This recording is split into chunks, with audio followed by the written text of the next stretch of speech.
In the beginning, heaven was not silent, it was alive. Light moved like fire across endless skies. Angels sang without fear, and everything existed in perfect order. There was no war, no rebellion, no darkness, only God's kingdom.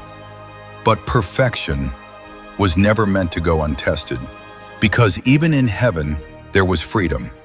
And where there is freedom, there is always a choice. Among the angels, there was one who stood above the rest, not just in power, but in beauty. His presence was overwhelming, his radiance unmatched. He was called Lucifer, the bearer of light. But light can cast shadows, and one day a shadow formed within him. Not visible, not loud, but dangerous. A thought, soft, almost harmless. What if I rise higher? That moment changed everything. Because pride doesn't explode, it whispers. The Bible says, "You became proud because of your beauty."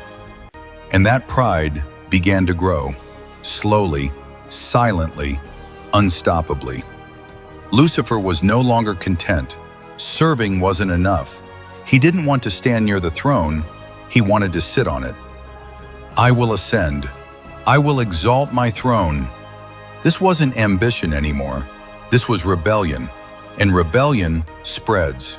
One by one, angels began to listen, to question, to doubt, until heaven itself was divided. Revelation reveals it clearly. A third of the angels followed him. Let that sink in. Heaven was no longer united. It was on the edge of war. And then, a name rises, not with pride, but with purpose. Michael.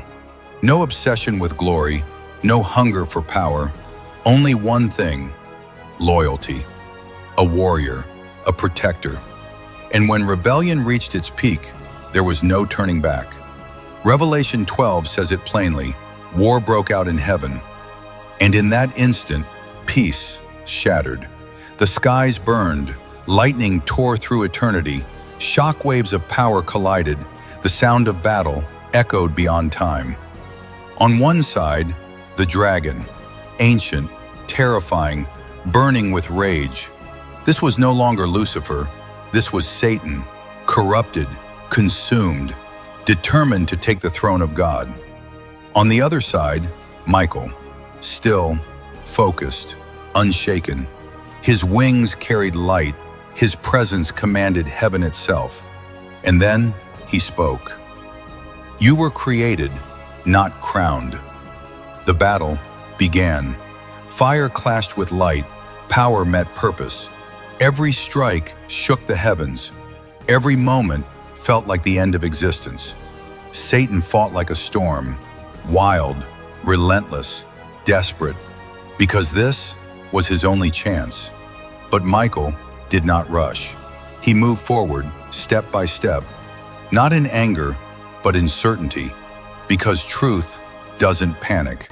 The dragon roared, "I will not bow!" And with that, he unleashed everything.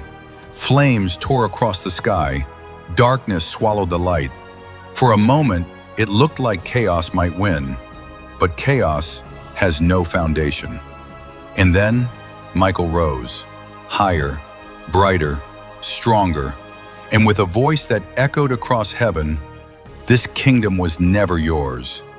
One final clash, one final moment, one final strike. Michael lifted his sword and brought it down. With unstoppable force. Silence. Everything stopped. Time itself seemed to pause. And then, the dragon fell. Revelation 12:9 declares, "He was cast out, that ancient serpent called the devil, and Satan, who deceives the whole world." Fallen, from heaven to earth, from glory to darkness. But this is where most people get it wrong, because the story doesn't end here. Satan didn't vanish. He didn't disappear. He was thrown down, here, to this world. Revelation warns, he is filled with fury because he knows his time is short, which means This war never truly ended. It only changed battlefields. No longer in heaven, now inside us.